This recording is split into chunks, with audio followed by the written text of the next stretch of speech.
ऐसे वर्षों में अपनी कन्या का विवाह मेरी पार्वती सुकुमारी बहुत ही सुंदर है, जो गुण बताए हैं कहीं नहीं।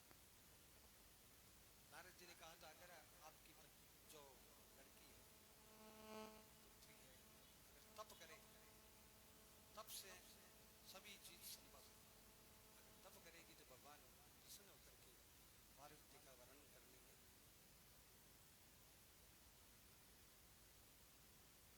अब तप देखो, बिना तप के द्वारा सभी वस्तुओं का हम जो भी चीज मन में हो वो प्राप्त कर सकते हैं।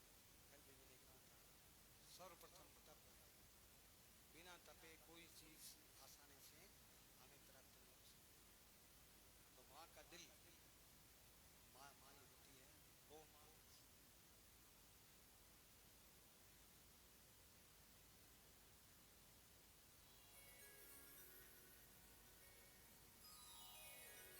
माँ का दिल बड़ा कोमल होता है। और नारद जी ने कहा कि मेरी आपकी पुत्री अगर तपस्या करे तो भगवान शिव शंकर प्रसन्न होकर पाने के लिए संस्कार करेंगे। लेकिन माँ नहीं मानेगी, माँ का दिल नहीं मानेगी। माँ का दिल बड़ा कोमल होता है। कहा है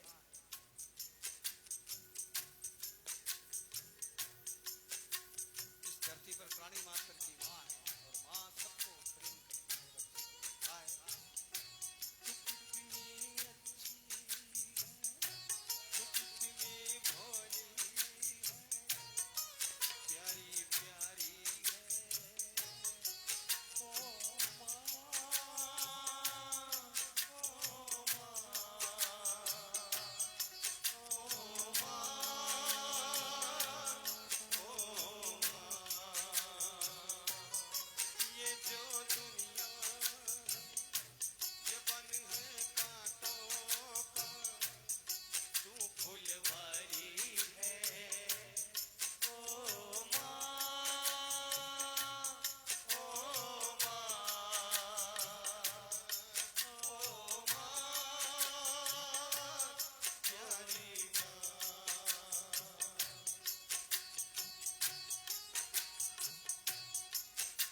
जहां हाथ डालते हैं वहीं सोना,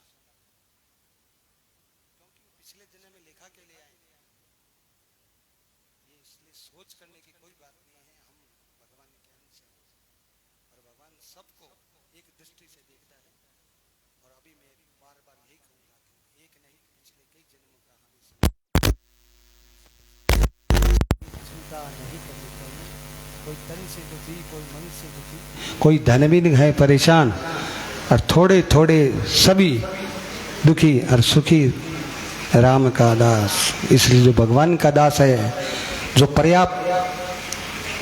प्राप्त है वही पर्याप्त है। ये आप गांठ बांध लो, जिंदगी में कभी भी आपको दुख नहीं सताएगा। जो है आपके पास, वो प्रभु को कहा आपकी माया है प्रभु, वही बहुत है। क्योंकि तृष्णा आदमी को गलत काम कराती है। तृष्णा ऐसी चीज है कि एक मिल जाए तो 2 हो जाए तो ठीक है, और 2 मिलेंगे तो 4 ठीक है। हम कहते हैं ना 99 के फर्क में, अगर आपके पास 99 रुपये हो गए तो आपके 100 हो जाए तो अच्छा है, और 100 हो गए तो 200 हो जाए तो अच्छा है। ये तृष्णा है। तृष्णा ये आसक्ति बोलते हैं। क्या नाम है इसका? आसक्ति। हर एक चीज के प्रति वो आसक्ति है, जा नहीं सकती। इसका नाम ही आसक्ति है, इसलिए वो आसक्ति है।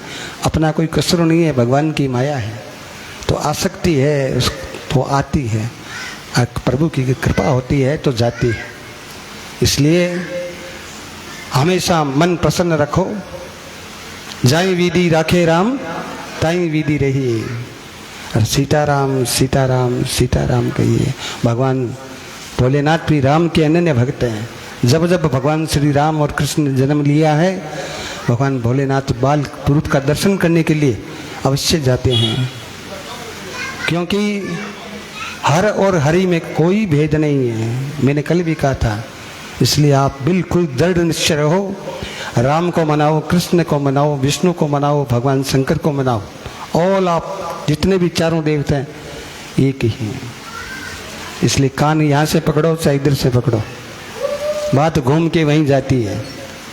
तो मन में किसी तरह का विचार ना करो। एक इष्ट देव बना लो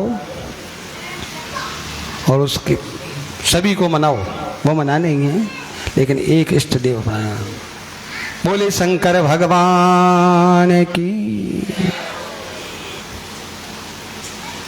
अब हिमवान और मैना विचार कर रहे हैं कि अपनी बेटी का ब्याह हम कोई अच्छी जगह करेंगे। और माँ पार्वती मन में विचार करी है कि ये फिजूल में चिंता कर रहे हैं माता पिता, बात ऐसी नहीं है। मेरे जो नारद जी कह रहे हैं वो बात बिल्कुल कि गुरु की बात कभी भी गलत नहीं होती है। गुरु जो कहता है वो बिल्कुल 16 आना सही है। इसलिए गुरु के बताए हुए मार्ग पर जो आदमी चलता है, जो प्राणी चलता है, वो भगवत प्राप्ति में सर्वप्रथम होता है। तो विश्वास बड़ी चीज है। गुरु के प्रति विश्वास रखो, माता पिता के प्रति विश्वास रखो,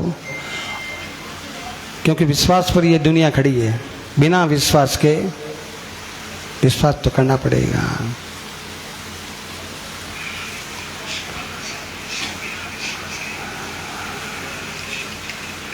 अब मैंने विचार करिए कि क्या करूं।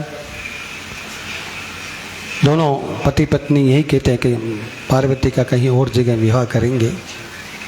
ब्रह्मा जी कहते हैं हिमवान की बात सुनकर मैना पार्वती के पास गई, परंतु बेटी के हिमवान ने कहा कि नारद जी ने जो कहा है अपनी बच्ची को जाके समझाओ, तपस्या करने के लिए प्रेरित करो। तो माँ का दिल कितना नरम सॉफ्ट होता है। पति के कहने पर वो जाती है पार्वती के पास, लेकिन कहने की हिम्मत नहीं होती कि बेटी तुम तपस्या करो। नैनों में आंसू आ गए। तपस्या का उपदेश देने के लिए गई थी, लेकिन कह नहीं सके अपनी प्यारी बच्ची को कि तुम तपस्या करो। लेकिन पार्वती ने कहा, हे माँ तुम समझदार हो, माँ हो, तुम चिंता मत करो। जो बात गुरुदेव कह के गए हैं नारद जी, वो कभी भी गलत नहीं हो सकती। इसलिए मुझे तपस्या करने की स्वीकृति प्रदान करो। तो पार्वती कहती है कि माँ, मुझे गत रात में एक स्वप्न आया और स्वप्न में एक तपस्वी ने दर्शन दिए। उन्होंने मुझे ये कहा कि पति रूप में तुम्हें शिव प्राप्त होंगे, इसलिए तुम तपस्या करो। पार्वती ने अपनी माँ से ये वचन कहे। इतने में उनके पिता हिमवान भी आ गए। तो हिमवान ने कहा कि मुझे भी रात को स्वप्न आया, मुझे भी रात को स्वप्न आया और स्वप्न में भगवान शंकर ही आए तपस्या करने के लिए। और मैंने उनसे कहा, भगवान शंकर ने कहा कि हे हिमराज, मैं पर्वत पर तपस्या करना चाहता हूँ, तो मुझे स्वीकृति प्रदान करो। हिमवान हाथ जोड़ के खड़ा हो गया कि पूरी सृष्टि भगवान आपकी है, मेरे से परमिशन लेने की क्या जरूरत है। बोले नहीं, तुम धर्मात्मा आदमी हो। हिमालय पर बहुत से ऋषि मुनि तप करते हैं कि एकांत वातावरण है, शांत वातावरण है, कोई प्रदूषण नहीं है। तो हिमवान ने कहा, ये पूरी प्रकृति आपकी है भगवान, आप जहाँ चाहो तपस्या कर लो। भगवान शंकर ने कहा, बस मेरी एक ही बात है कि इस पहाड़ पर मैं तपस्या करूँगा, मुझे कोई डिस्टर्ब नहीं करे। तो जितने भी आपके अनुयायी हैं उनसे साफ कह दो कि इस जगह मैं तपस्या कर रहा हूँ, तो मेरे आसपास कोई आए ना। हिमवान ने कहा, जो आज्ञा रहो। हिमवान जाकर के अपने जितने भी सदस्य थे, नौकर थे, उन सबको जाके कह दिया कि भगवान शिव यहाँ तपस्या करेंगे, इसलिए ध्यान रखना कोई भी यहाँ आए नहीं, इनको कोई भी डिस्टर्ब ना करें। और जाकर के अपनी पत्नी मीना से कहा कि आज ये अपने स्वप्न की बात बता रहे हैं। उनको भी सपना आया, पार्वती को भी सपना आया था कि मुझे भी ऐसा सपना आया कि भगवान शंकर तपस्या करने के लिए आए हैं पहाड़ पर। और ये जाकर बात अपनी पत्नी से कहा कि मुझे ऐसा सपना आया है, तो अब सोचने की जरूरत नहीं है, पार्वती को तपस्या की आज्ञा प्रदान की जाए। तो ठीक है, दोनों ने मन में विचार किया। ब्रह्मा जी कहते हैं, नारद, दक्ष यज्ञ में सती का विचार कर भगवान शिव कैलाश पर जाकर के अपनी प्यारी पत्नी, क्या नाम था कल, सती जब दक्ष ने जो यज्ञ किया उसमें जलकर भस्म हो गई, तो उसके दुख से, वीरे देखो ये सब दुख होता नहीं है, परमात्मा को दुख होने का प्रसन्न नहीं है, लेकिन एक भक्तों को सांसारिक गति को दिखाने के लिए भगवान शंकर तपस्या करने के लिए हिमवान के यहाँ जाते हैं। और हिमवान हाथ जोड़ करके कहता है, भगवान, वो स्वप्न की बात सही हो गई, भगवान आ गए, का आपका ही ये है हिमालय। तो हिमवान हाथ जोड़ के बोला, भगवान, मैंने अपने सभी मंत्रियों को, जितने भी संतरी थे, सबको हिदायत दे दी है। मैं कल अपनी पुत्री पार्वती के साथ आपके पास आता हूँ आपके दर्शन करने के लिए, और मेरी पुत्री चाहती है कि मैं आपकी सेवा करूँ। भगवान शंकर ने कहा, नहीं, तपस्या करने में स्त्री बड़ी बाधा होती है। ये शास्त्र कहते हैं कि तपस्या कोई भी हो, तपस्वी, उसमें अगर स्त्री सामने हो तो उसकी तपस्या विचलित हो जाती है, क्योंकि ऐसे संस्कार नारी का ये वैदिक बात है। और पार्वती ने भगवान शंकर को कहा कि आप तपस्या क्यों करते हो? आप ये बात कहते हो जहाँ स्त्री होती है वहाँ तपस्या करने वाला कोई भी व्यक्ति हो विचलित हो जाता है। तो पार्वती ने सांख्य शास्त्र के हिसाब से बहुत सुंदर जवाब दिया कि मैं प्रकृति हूँ और आप हो पुरुष, मैं प्रकृति हूँ, आप हो पुरुष, और प्रकृति पुरुष दोनों मिलते हैं। आप पुरुष होकर के बिना प्रकृति के कोई भी काम नहीं कर सकते। आप तपस्या क्यों कर रहे हो? ये प्रकृति का काम है। आप बोलते हो, ये प्रकृति बुलवाती है। आप जो नाचते हो, गाते हो, खाते हो, पीते हो, सब प्रकृति का काम है, और मैं हूँ प्रकृति। आप अगर प्रकृति से पृथक हैं तो तपस्या करने की भी आपको जरूरत नहीं है। भगवान शंकर ने देखा कि पार्वती वास्तव में बात तो सही कह रही है, क्योंकि प्रकृति से हम अलग हो नहीं सकते। तो हे भगवान, आप बिना प्रकृति के कोई भी काम नहीं कर सकते, खा नहीं सकते, बोल नहीं सकते, तपस्या नहीं कर सकते, क्योंकि प्रकृति के 24 तत्व हैं और पुरुष और प्रकृति मिलकर के पूरी संसार की रचना का जड़ और चेतन। प्रकृति है जड़ और पुरुष है चेतन। तो ये जितना भी संसार देख रहे हैं ये जड़ और चेतन का मिश्रण है। तो इसलिए पार्वती ने भगवान को समझाया कि आप अगर प्रकृति से परे हो तो बोल नहीं सकते, तपस्या कर नहीं सकते। भगवान शंकर ने मन में विचार किया कि पार्वती, तुम सांख्य शास्त्र का ज्ञान मुझे दे रही है तो कोई बात नहीं, मैं तुम्हें स्वीकृति देता हूँ कि तुम अपने पिता के साथ यहाँ आकर के मेरे दर्शन कर सकती हो और मेरी सेवा कर सकती हो, लेकिन ध्यान रखना वैदिक रीति के अनुसार ही सेवा करना। इशारा किया, मुझे प्रकृति से मतलब नहीं है, मैं तपस्वी हूँ। और पार्वती ने पुनः कहा कि नहीं, आप प्रकृति से अलग हो ही नहीं सकते। तो भगवान भी समझ गए कि चल ठीक है, कल से तुम आ जाना। और नियमित रूप से पार्वती अपने 2 सहेलियों को लेकर के, जय और विजया सहेलियों का नाम था, 2 सहेलियों को लेकर के भगवान शंकर की हमेशा नित्य वो तपस्या करते हैं और वो सेवा करते हैं।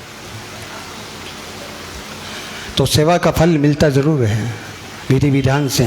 भगवान आंखें बंद करके बैठे हैं, पार्वती अपनी सहेलियों के साथ नित्य प्रति आती है, भगवान का स्मरण करती है और उनकी सेवा करती है।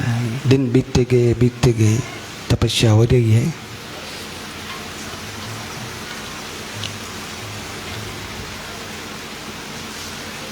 भगवान की समाधि लग गई। उस समय पार्वती की उम्र सिर्फ 8 वर्ष थी और सती के विरह में दुखी थे। तो 8 वर्ष की उम्र जब पार्वती को हुई तो भगवान को मालूम हो गया कि शिवा ने अवतार ले लिया है मैना के घर में। और जो हिमवान अपनी पुत्री को लेके आए हैं, पार्वती नाम है। शिव और शिवा कभी अलग हो नहीं सकते। तो इसलिए उन्होंने स्वीकृति दी और नियमित रूप से दोनों सहेलियों के साथ सेवा करती। भगवान तपस्या में लीन है। और उधर जब भगवान आंखें बंद कर, ध्यान से सुनना एक बात, जब भगवान आंखें बंद कर लेते हैं, शंकर भगवान, जब कोई भी आदमी अपनी आंख बंद करता है और भगवान क्या है, साक्षात परमात्मा, जब विश्वास, भगवान क्या है, विश्वास है। और पार्वती क्या है, श्रद्धा। श्रद्धा और विश्वास का जब मिलन होता है, ध्यान से सुने, श्रद्धा और विश्वास जब दोनों मिलते हैं तब भगवान की प्राप्ति होती है। आपके मन में श्रद्धा नहीं है, आप कथा सुनने आए हैं, बिना श्रद्धा के आपकी कथा ऊपर से जाएगी। अगर मन में विश्वास है दोनों, क्या पंडित जी जो बात यहाँ से बता रहे हैं, तो श्रद्धा रखोगे, विश्वास रखोगे तो भगवान की प्राप्ति हो सकती है। बिना श्रद्धा और विश्वास के कहीं भी कोई काम बन नहीं सकता। इसलिए मन में कोई भी काम करो, श्रद्धा से करो, बिना मन के वो कार्य कभी भी सफल नहीं हो सकता। तो भगवान ने जब आंखें बंद की तो विश्वास, जब आंखें बंद कर लिया है तो अंधविश्वास पैदा होता है, ठीक है ना। विश्वास जब आंखें बंद करता है तो अंधविश्वास का जन्म होता है, प्रादुर्भाव होता है। अंधविश्वास कौन, तारकासुर। तारकासुर का जन्म हो गया, वो अंधविश्वास राक्षस। अंधविश्वास किसे कहते हैं, जो अद्वितीय। अंधविश्वास का जब जन्म हुआ तो पूरी धरती में हाहाकार, देवता इधर उधर भागने लगे और तारकासुर ने सभी देवताओं को मार करके और स्वर्ग से इंद्र का राज छीन लिया और जितने भी देवता थे भाग करके गुफाओं में शरण ले ली, दुखी हो गए। इस कहानी में देखो बार बार ये देव और दैत्य दोनों भगवान की संतान हैं, अदिति और दिति।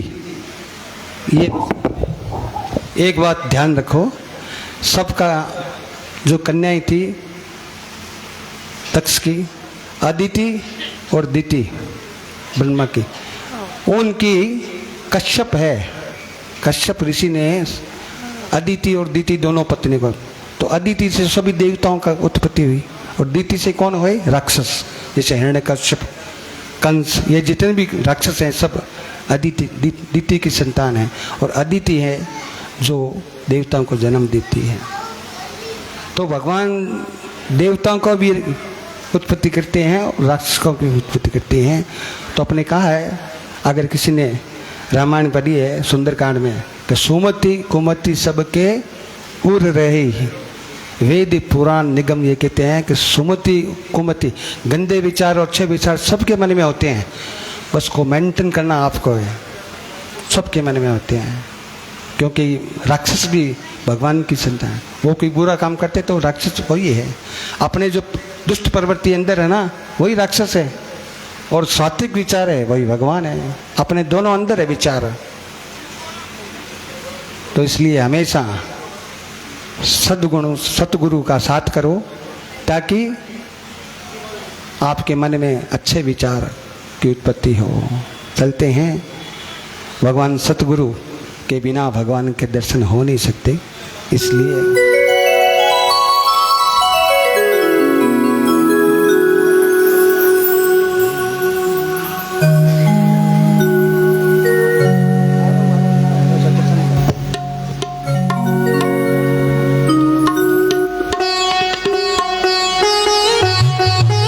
कहाँ भी सत्संग हो, इसलिए आपको जाना चाहिए। बिना सत्संग के आप ज्ञान प्राप्त नहीं कर सकते। हाँ है,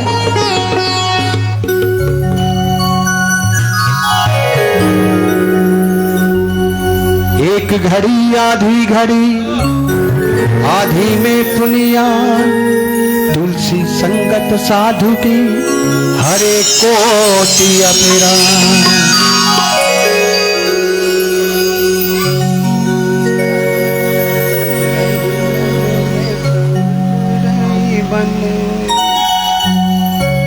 अरे सोच रही मन में, समझ रही मन में, थारो मारो नाम भूला सत्संग में।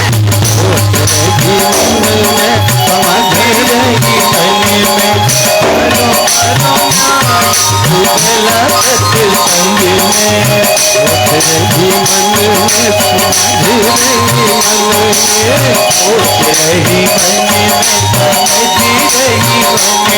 अरे थारो मारो न्याय भूवेला सत्संग में, थारो मारो न्याय भूवेला सत्संग में।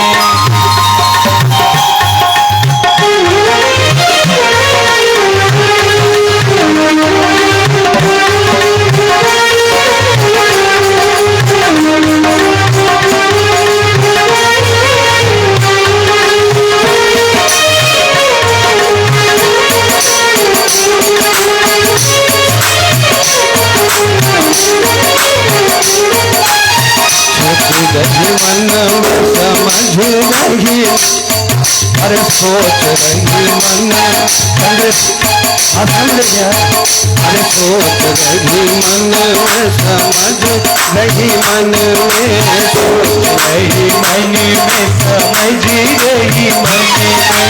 थारो मारो नाम भूवेला सत्संग में, थारो मारो न्याय भूवेला सत्संग में। सोच रही मन में, समझ रही मन में, सोच रही मन में, समझ रही मन में। ओ अरे सांवरियो भी कोई मन गिरे गिरे रंग में, सांवरियो भी कोई मन गिरे गिरे रंग में। सोच रही मन अरे होश रही मन में समझ रही मन में। अरे हरियो भी जो ही माने घेरे घेरे रंग में। अब योगी कोई मन घेरे घेरे रंग में।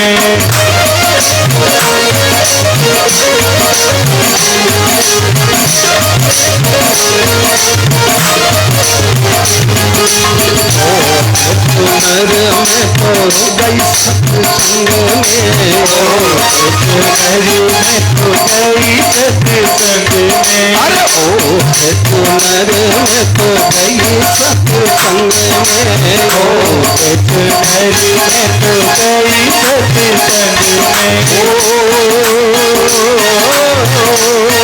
अरे मारो मारो न्याय हो मिला सत्संग में। मारो मारो न्याय हुएला सत्संग में। सोच रही मन में समझ रही मन में। सोच रही मन में समझ रही मन में।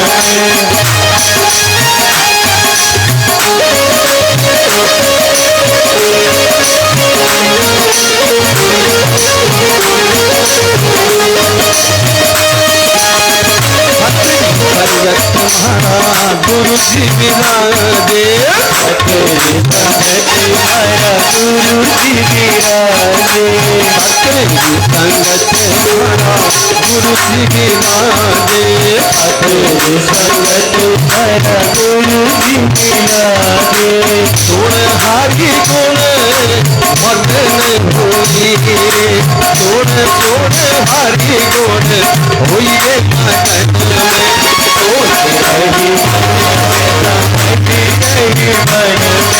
सोच रही मन में सोच रही मन में समझ रही मन में। अरे सावरियों भी कोई मन गुर के रंग में। सावरियों भी कोई मन करे रंग में।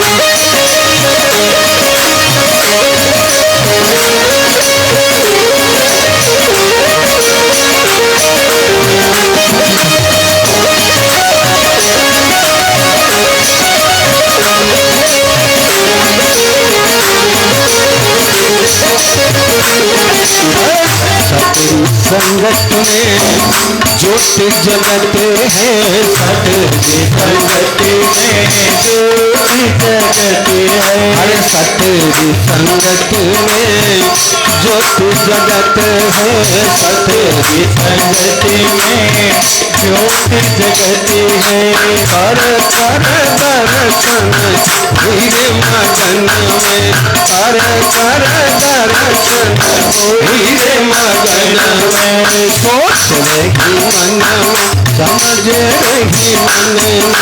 सोच रही मन में समझ रही मन में। अरे मारो मारो नाम मिला सत्संग में। मारो मारो न्याय हुएला सत्संग में।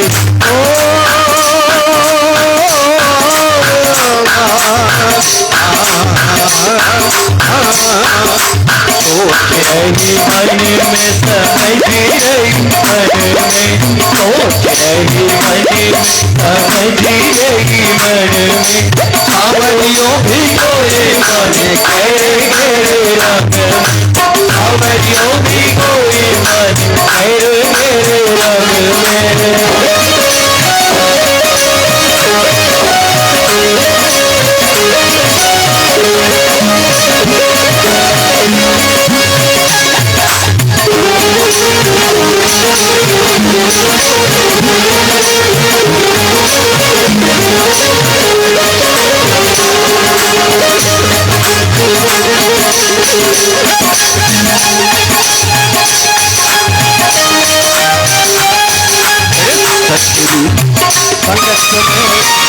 सहेलिया विराजे सतरी संगत माई सहेलिया विराजे अरे सतरी संगत सहेलिया विराजे सतरी संगत माई सहेलिया विराजे अरे कर कीर्तन हुई रे मगन में हरि हरि कीर्तन हुई रे मगन में सोच रही मन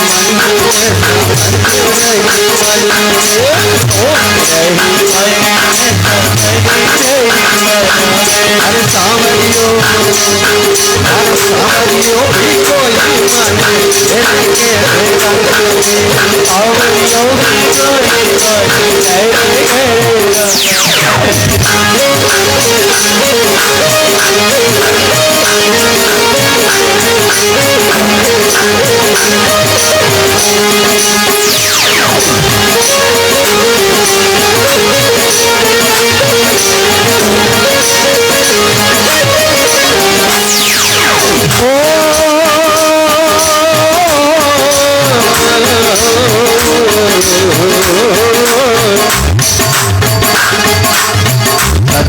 संगत माई सामरियो बिगाड़े सामरियो बिगाड़े अरे कर कर दर्शन हुई रे मगन में कर कर दर्शन हुई रे मगन सोच रही मन समझ रही मन में सोच रही मन में समझ रही मारो सामरियो भी कोई मन तेरे घेरे रंग में सामरियो भी कोई मन घेरे रंग में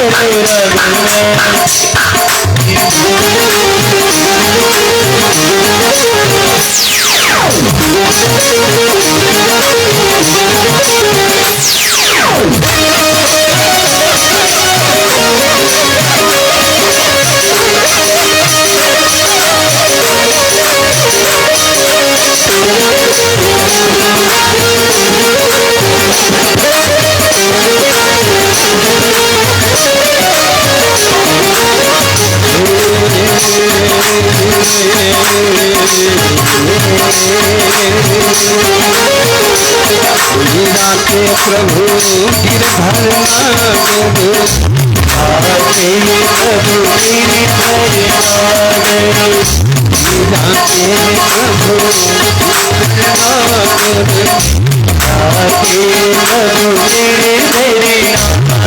अरे मन मारो लागो अब हरि के चरण में मन मारो लागो हरि के चरण अरे मन रो लागो मारो प्रभु के चरण में मन रो लागो मारो प्रभु के चरण में सोच रही मन समझ रही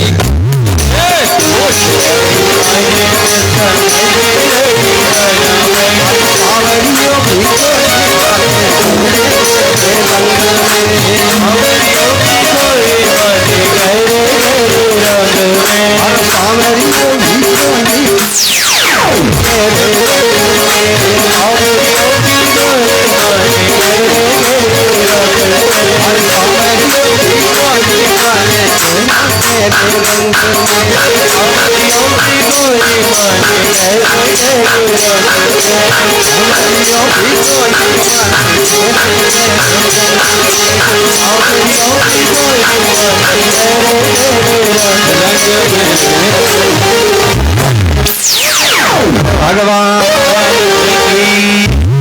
और बंसी वाले सियावर रामचंद्र भगवान की। सोच रही मन में समझ हर एक इंसान सोचता है कोई भी काम करने से पहले, लेकिन सत्संग की बात जो सोचता है वो बातें शुरू कर देते हैं। सत्संग की बात होती बातें शुरू।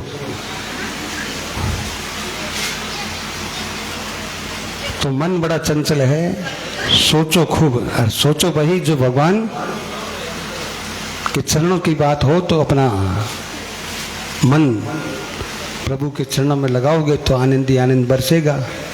नहीं तो ये माया है, संसार इन आँखों से सिर्फ वही देखेगा जो आप देखना चाहते हैं।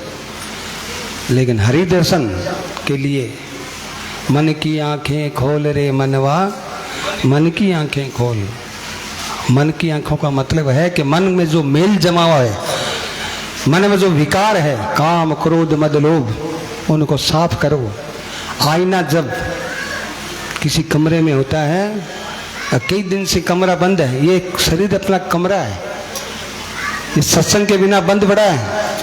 और आप जाओ अंदर और कांच लगा हुआ है आईना, उस पर धूल आ गई है, तो चेहरा देखते हो तो चेहरा साफ नहीं नजर आता है। क्यों? कि मन के भीतर धूल जमी है। तो मन दर्पण कहलाए, ये दर्पण है, अपना मन जो दर्पण है, इसको आप साफ कर लो तो आपका चेहरा स्वतः ही साफ नजर आएगा। ये जो भूल भुलैये में घूम के पर्दा पड़ा है अज्ञानता का, मन में विकार है तो मन साफ है तो प्रभु अपने से दूर नहीं है। भगवान कहते हैं निर्मल मन जन सो मोई पावा, हर मोई कपट छल छिद्र न पावा। जिसका मन साफ है भगवान उसके साथ है, लेकिन मन अगर साफ नहीं है, मन में मेल है, तो भगवान कभी नहीं मिल सकते। इसलिए हमेशा सिया राममय सब जग जानी, जितना प्राणी मात्र है उस सब में भगवान श्री राम के ही दर्शन करो, तो बिना नाम के, बिना राम के कोई चीज की उत्पत्ति हो नहीं सकती। बस ये बात जिस दिन समझ में आ जाएगी उस दिन आनंद आ जाएगा।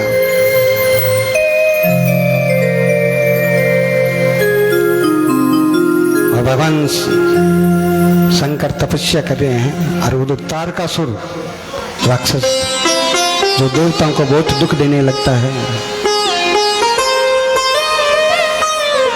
तारकासुर ने भगवान ब्रह्मा की स्तुति की, तपस्या की, और ब्रह्मा देखो हरे को वरदान दे देते हैं, भुगतना विष्णु को पड़ता है, शंकर को पड़ता है, ब्रह्मा जी वरदान फट दे देते हैं।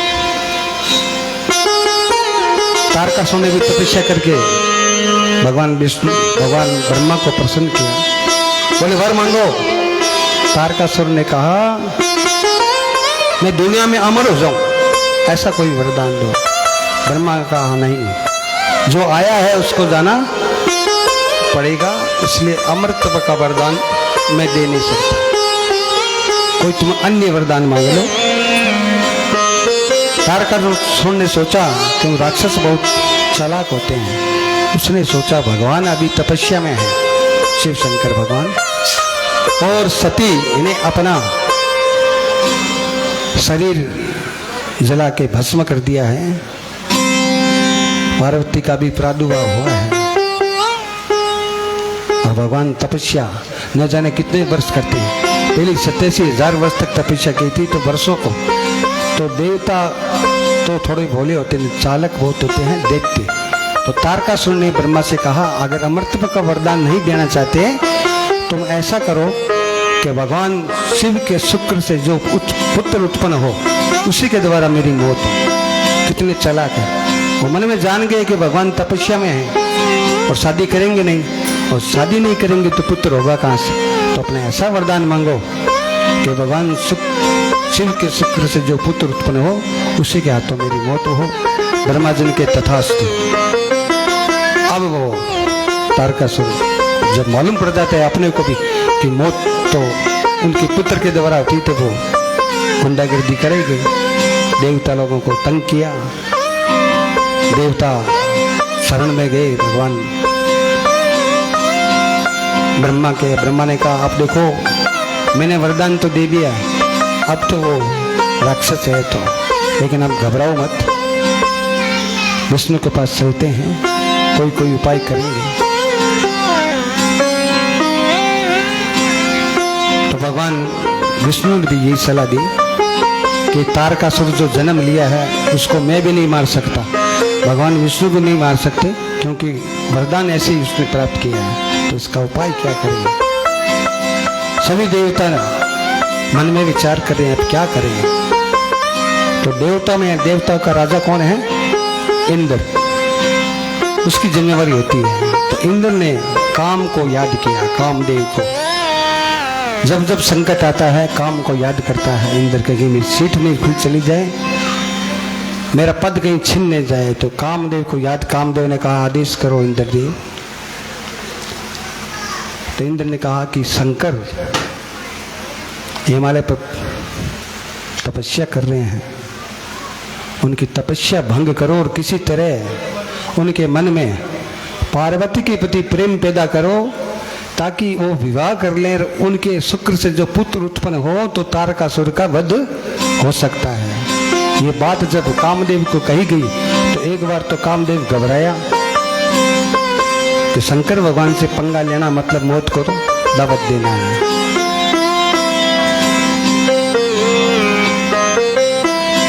लेकिन देवताओं ने कामदेव को कहा, देवता ये सिर्फ हमारा काम नहीं है, इससे पूरी जगत जो है वो दुखी हो रहा है, राक्षस। तो सभी का भला सोचते हुए कामदेव ने स्वीकृति दी कि मैं जाऊंगा। कामदेव वसंत को साथ लेके अपने 5 पुष्प लेकर के भगवान शंकर की तपस्या भंग करने के लिए चले जाते और एक आम के पेड़ पर चढ़ गया। वहां से तीर चलाना प्रारंभ किया, अपना काम का बाण जो छोड़ा भगवान के हृदय में लगा। भगवान का मन विचलित हो गया, क्योंकि जहाँ राम है वहाँ काम का कोई काम है नहीं। तो भगवान एक राम स्वरूप है।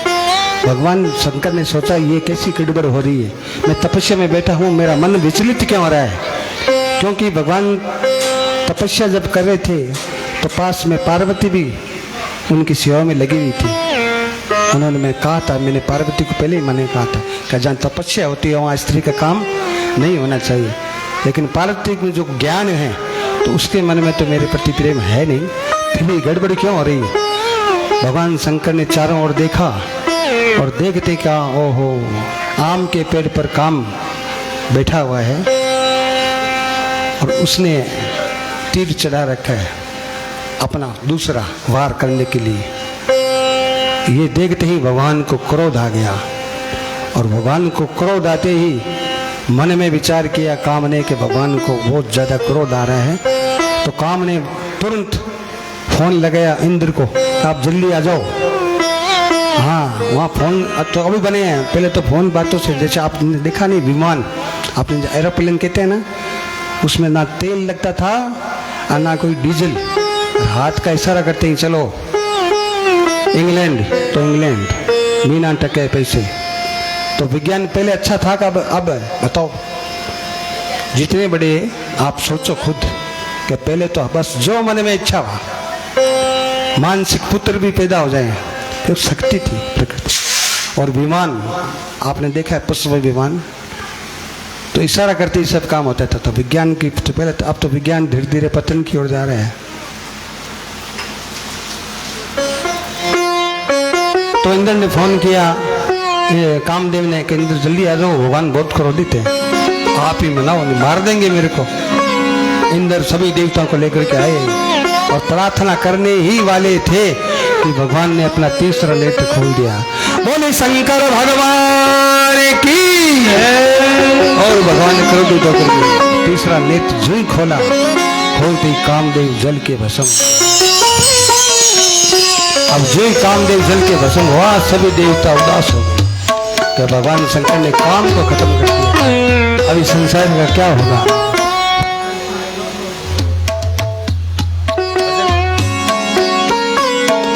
बारी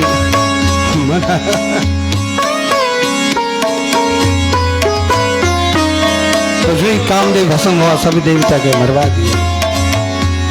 जब शरीर में काम नहीं हो तो संसार कैसे चलेगा बताओ? देवताओं ने सभी शंकर भगवान के चरणों में नमन किया कि भगवान आप क्या कर रहे हो? काम को समाप्त कर दिया तो हमारा क्या होगा बताओ? पूरी सृष्टि कैसे आगे चलेगी? बिना काम के तो चल नहीं सकती। और काम की पत्नी का नाम क्या था? आप सुनते हो कथा, बाकी तो बातें क्या नाम था पत्नी का? आपने बता दिया, आप तो चुप रहो। रति बसंत का सहायक, ये बसंत ऋतु है ना, ठंडी हवा चलना, खुशबूदार, ये काम को जागृत करती है, तो सहायक है इनके। तो रति रोने लगी कि देवता ने मेरे पति को मरवा दिया। मेरे पति का क्या कसूर था बताओ, क्यों भगवान से खेबी की बताओ। रोने लगी रति, विलाप होकर बेहोश हो गई। देवता ने कहा, हे भगवान शंकर, इस रति को जिंदा, इस कामदेव को जिंदा करो, रति परेशान हो रही है। भगवान शंकर ने कहा, नहीं, जो काम हो गया वो दोबारा नहीं होगा। लेकिन दयालु भी बहुत है ना, ज्यादा रोने लगी तो कहता हूं एक ही बात हो सकता है,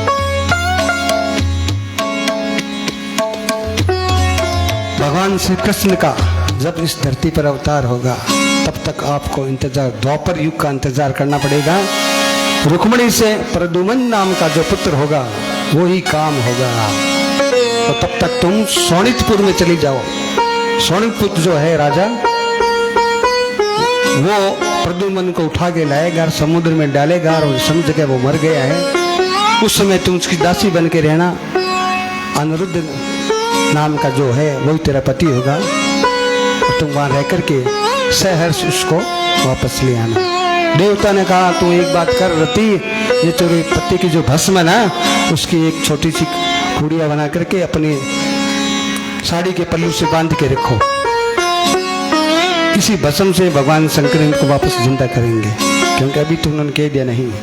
और भगवान ने जो तीसरी आंख खोली, कामदेव तो भस्म हो गया, लेकिन वो ज्वाला जो है भयंकर ज्वाला, तो संसार को जलाने के लिए उद्यत हो रही थी। चारों ओर भयंकर हाहाकार मच गया। ब्रह्मा ने सोचा ये ज्वाला को क्या करें।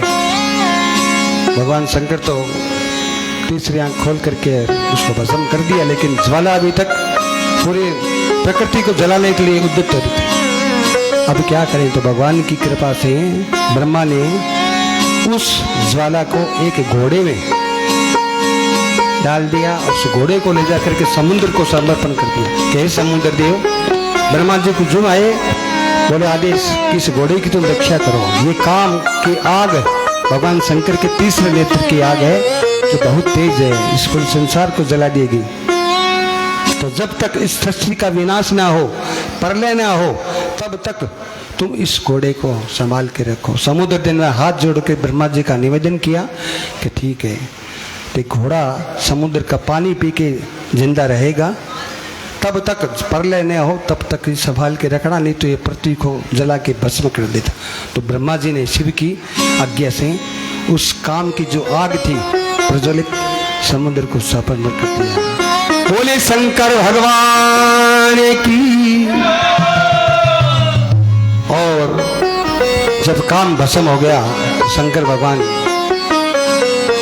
सभी देवताओं ने कहा, हे भगवान अब आप शादी कर लो, क्योंकि आप हमेशा दिलों के दुख दूर करने वाले हैं, इसलिए शादी कर लो।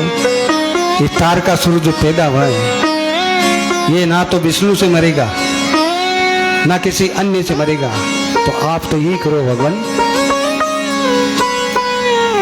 इस तारकासुर ब्रह्मा जी ने उसको वरदान दिया है कि शिव के शुक्र से जो पुत्र उत्पन्न होगा उसी के द्वारा उसका कल्याण होगा। तो भगवान तो भोलेनाथ है ना, भगवान ने कहा अच्छा ही सी बात है, तो मैं शादी करूंगा। वैसे तो शादी नहीं करनी चाहिए क्योंकि बंधन है, ध्यान से सुने, शादी एक ऐसा बंधन है, लोहे की जंजीर में कैदी को जब बांधते हैं बेड़ी, वो एक न एक दिन आजाद हो ही जाता है। लेकिन नारी का बंधन ऐसा है, शास्त्र में लिखा गया है, नारी और परिवार, पुत्र, प्रेम, ऐसा बंधन है तो जिंदगी भर आदमी उसमें बंधा रहता है, निकल सकता नहीं है। ये बंधन ऐसा है, ये मजबूत बंधन है, फेविकोल का जोड़ क्या है, वो एक जो आता ना, ये बंधन टूटने वाला नहीं है।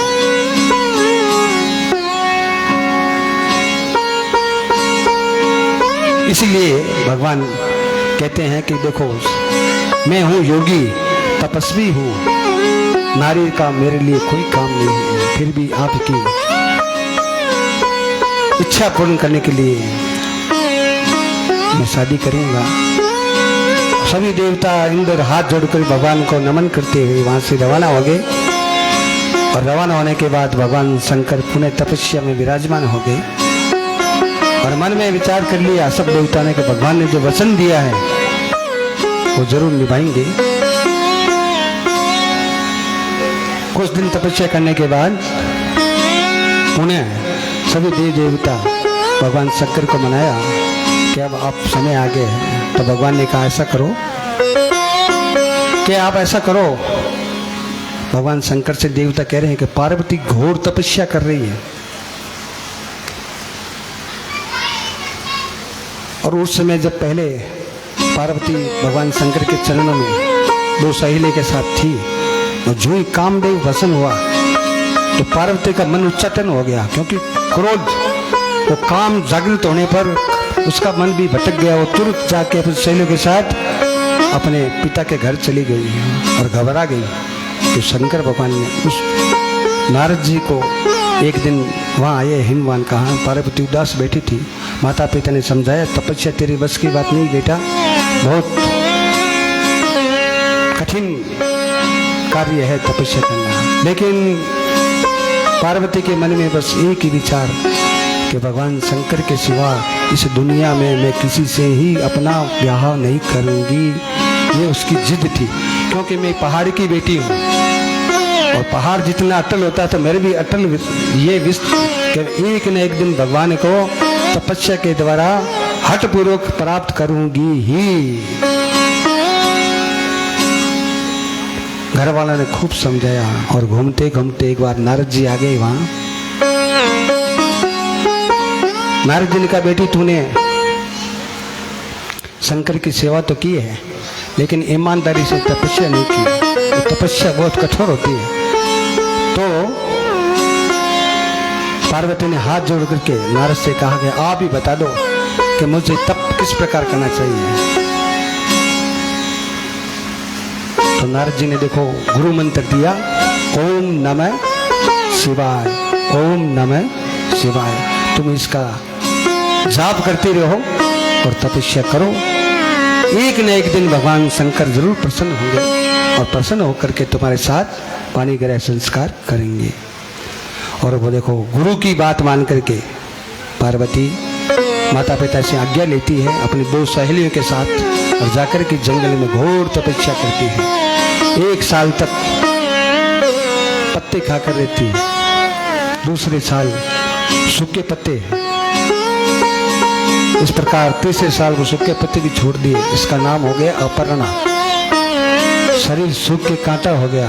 घोर तपस्या कितने ही साल तपस्या करती गई और इतना अटल तप किया कि पूरा ब्रह्मांड उसकी तपस्या से विचलित हो गया। सभी देवता जाकर के भगवान विष्णु के पास गया, भगवान ये क्या हो रहा है, हम का मन घबरा क्यों रहा है। तो भगवान विष्णु ने ध्यान लगे, ओहो चिंता की बात नहीं है, पार्वती तपस्या कर रही है, उसके तप का ये परिणाम है। तब क्या करें। बोला ऐसा करो, भगवान शंकर के पास चलते हैं, उनसे विनती करते हैं। तो सभी देवता विष्णु मिलकर के भगवान शंकर के शरण में जाते हैं विनती करने के लिए। और मार्ग में पार्वती जहाँ तपस्या कर रही है वो स्थल भी मार्ग में था। जाके सभी देवताओं ने पार्वती को प्रणाम किया और उसका तप किस जो वातावरण हो गया था उस दर्शन करके आशीर्वाद प्राप्त किया वहां से और तुरंत भगवान शंकर के शरण में गए। अपने ही चलते हैं भगवान के शंकर के चरण में प्रार्थना करते हैं कि भगवान सबकी सुनो, अपने भक्तों की सुनो, ये भी आतुर हो रहे हैं नृत्य करने के लिए। बोलिए शंकर भगवान की।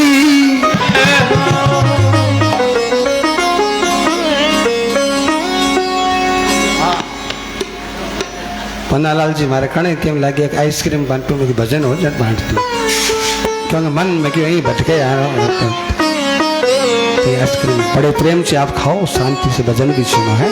जो माताएं मैंने नृत्य करना चाहती वहीं आकर के आराम से व्यवस्था आपकी बनाए रखो, कथा आनंद आएगा, आप चिंता मत करो।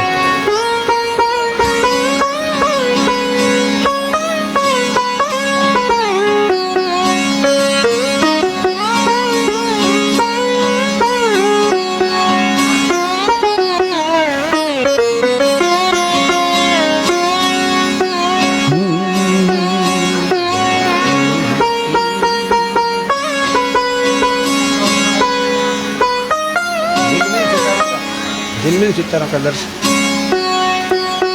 अब आप भी देखो, भगवान के दर्शन करना चाहते हैं तो भगवान के दर्शन करने के लिए मन शुद्ध होना चाहिए। आइसक्रीम खा के मन ठंडा करो, ठीक है, और भगवान की विनती सुनो, बोलना नहीं, बस आराम से।